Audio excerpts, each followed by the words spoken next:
마치겠습니다. 감사합니다. 안녕하세요. 이웃집 이야기를 전해드리는 인생고개입니다.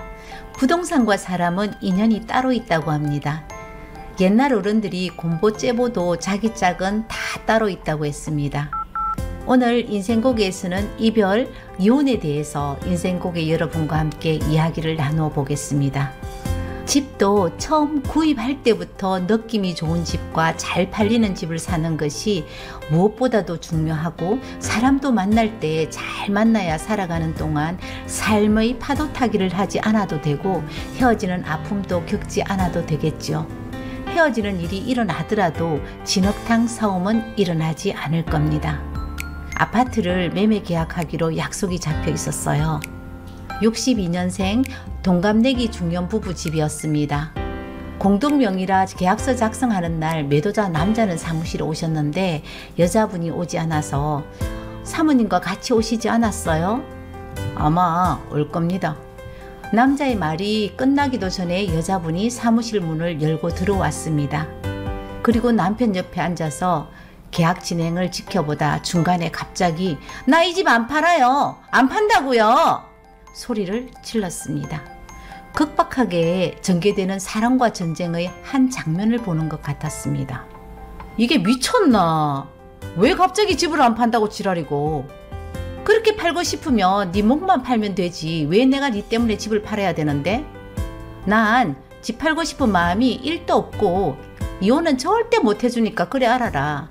나는 네 같은 인간을 다른 사람들이 다 말려도 내 좋다고 결혼을 했고 사람 고쳤으면 되는 줄 알았는데 60이 넘도록 내가 고생하고 니만 쳐다보고 살았는 것이 억울해서 절대로 이혼을 못 해준다. 내가 벌어서 대학 공부시키고 박사학위 받아서 연구원 만들어서 니 그동안 잘 먹고 잘 살았는 거 아이가? 니가 나에게 이러면 안 되지. 사람 만들어 놓으니까 내 뒤통수를 쳐? 야, 니 같은 것들은 개만도 못한 인간이라고 한다. 니가 사람이야?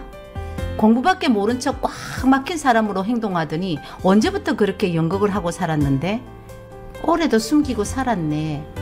내 잠 안 자고 미친 듯이 돈 벌어놓은 돈, 네 명의로 예금한 것 그거 빼돌린 것도 모자라서 보험도 전부 해야겠더라?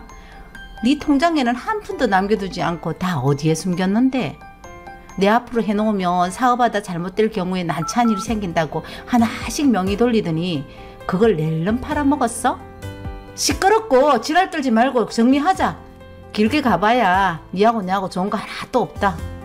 결국 계약은 못한 채 사랑과 전쟁 한 편은 끝이 났습니다. 여자분이 했던 말을 전 이해할 수가 없어서 이혼의 아픔을 겪은 친구에게 물어보았습니다. 누가 결혼이 힘들어서 두 분은 못한다고 했노? 야야, 이혼은 결혼보다 훨씬 더 힘들어서 더 어렵다. 사람들이 이혼할 때 뭐 때문에 싸우는 줄 아나? 자식들이겠지. 자식 아니고 돈이다. 재산이다. 재산. 나도 전에 우리 헤어질 때 600만 원 때문에 이혼 늦어졌다 아이가. 이혼이란 게 기분 다른 것인데 재산 분할할 때는 200만 원, 300만 원 가지고도 싸우는 게 현실이다. 부부는 헤어질 때 재산 딱 반으로 나눈 거 아니야? 나도 기억은 잘 안 나는데 부동산은 이혼 소송 마지막 변론 기일 시점에 KB시세인가 그걸 기준으로 산정하고 KB시세가 없는 빌라나 땅 이런 종류는 부동산을 감정받아서 시가를 정하는 것 같더라. 그럼 예금이나 적금은 분할하는 기준일이 있을 거 아니야. 현금성 재산은 혼인 파탄일 기준으로 하고 이혼 소송을 제기한 날을 시점으로 보더라. 그럼 오래전부터 별거를 먼저 했다면 별거 시작한 날을 기준으로 보겠네. 맞다. 별거일 기준으로 보는 거 맞다. 그럼 보험이나 퇴직금도 재산 분할에 포함하더나? 보험은 보험 해지 환급금으로 계산하고 퇴직금은 전액이 아니고 이혼 소송 사실심 변론 종결 시 기준으로 퇴직을 한다면 그때 수령할 금액으로 산정하는 것 같더라. 재직 중인 회사에 사실조회 신청을 하면 퇴직금이 얼마 정도 있는지 말을 해주더라. 이혼할 때 받은 위자료도 정여세 내야 되더나. 세금 포탈 목적이 있다고 인정되는 경우를 제외하고는 정료로 안 보기 때문에 정여세 없다. 와, 니 이혼할라고? 아니야, 좀 궁금증이 유발시키는 일이 있어서. 그래, 별일 아니다. 간혹 가다 이혼하는 부부 집을 매매도 하지만 이렇게 계약 진행 중에 소리치고 상욕을 하며 싸우는 경우는 처음 보았습니다. 사람이랑 부동산이랑 다른 게 별로 없다는 생각을 했습니다. 이 집만큼은 절대 사지 말았으면 하는 집들이 있거든요. 무엇보다 구조는 좋지 않고 구조를 변경할 수 없는 집은 리모델링을 해도 원판 불변의 법칙으로 환골 탈퇴가 되지가 않거든요. 호박 줄 끊는다고 수박이 어디 되나요? 비선호 구조는 거기에다가 많은 돈을 들여서 완벽한 자기 취향대로 리모델링을 한다고 해서 다른 사람들이 좋아할 수 있는 집이 잘 안 돼요. 2번, 3번 다음에 나에게 다시 팔아라고 하면 난 절대 못 판다고 말을 하면서 저는 말립니다. 그런데 눈에 콩깍지가 한번 씌워져 버리면 그 집만을 고집하는 사람이 있고 얼마 못 가서 저에게 와서 그때 좀 더 말리죠. 이렇게 원망을 합니다. 사람들 역시 똑같지 않나요? 우리 부모님들도 자식들이 고생길이 훤히 보이는 사람을 데리고 와서 결혼을 하겠다 하면 말리잖아요. 하지만 사랑에 빠지면 이성을 잃어버립니다. 누가 봐도 아닌 사람에게 마음이 가고 옆에 사람 만류에도 자신이 조금 더 상대방보다 사랑하는 값으로 일방적인 희생을 하며 살아갈 수밖에 없는 사랑을 선택을 합니다. 그런 사람들은 인연이 악연으로 변해서 끝을 내야 할 때도 절대로 놓지 못합니다. 희생하면서 살아온 세월이 억울해서 누구 좋으라고 내가 이혼을 해주노? 절대 나는 못 해준다. 이를 가면서 서로에게 상처를 내며 진흙탕 싸움을 계속하죠. 결혼한 지 얼마 되지 않는 부부도 몇십 년을 살아온 부부도 헤어지는 것은 결혼할 때보다 더 어렵다고 합니다. 제가 항상 손님에게 드리는 말씀은 다른 사람들이 좋아하지 않는 부동산 매물은 구입하기는 정말 쉽지만 다시 팔 때는 상당히 어렵다고 말씀을 드립니다. 그런 분들은 답을 난 이 집 팔 생각도 없고 죽을 때까지 제가 살 건데요. 이렇게 말하면서 제 말을 흘러보냅니다. 부부도 평생을 살 거라는 서약을 하고 결혼을 했지만 우리 주변에는 각양각색의 이유로 이혼을 하고 살아가고 있습니다.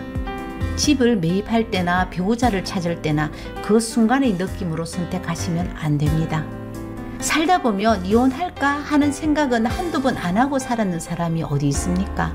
그 위기를 지혜롭게 넘기지 못하면 이혼을 하게 되는 거죠. 농담 삼아서 우리 집사람하고 이혼을 해야 되는데 오늘은 일요일이라 내일 날 밝으면 법원에 가야 되겠다고 말을 하는 건축업자가 있었습니다. 그때 나이가 60대 중반이 되었으니까 지금은 70은 되었겠네요. 어느 순간부터 매일같이 이혼을 꿈꾸는 사람처럼 말을 했습니다. 저희 사무실에서 커피 한잔 마시다 사무실 앞에 지나가는 사모님을 볼 때면 지나가는 말로 내가 저 사람 덕으로 오늘 이만큼 산다. 그렇게 말을 했습니다. 집안이 너무 가난해서 단칸방에서 부모님이랑 여동생하고 살았다고 합니다.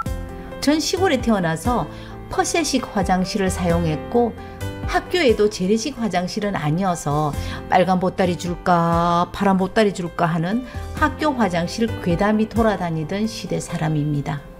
시골이 아닌 나름대로 도시에 살면서 아버지는 나머지 퍼세식 화장실, 똥간을 퍼주는 직업을 가지고 있었답니다.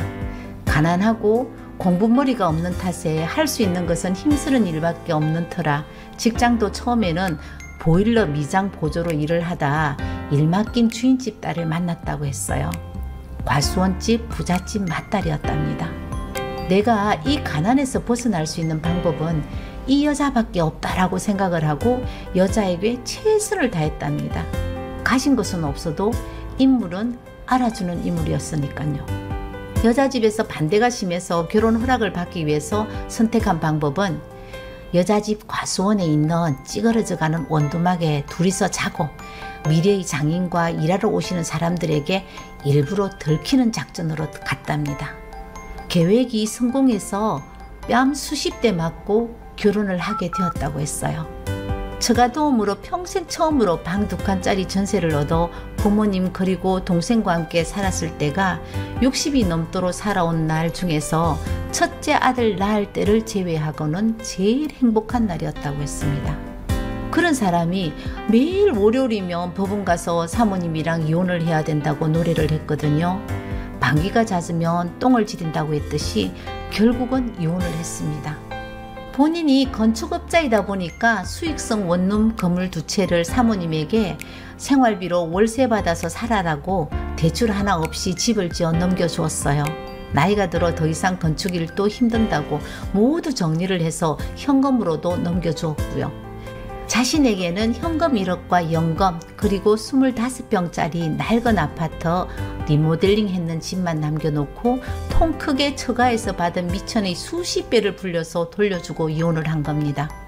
그분이 말하는 이혼 사유는 우리 집사람도 이제 편하게 살아야 되지 않겠느냐라는 거였죠.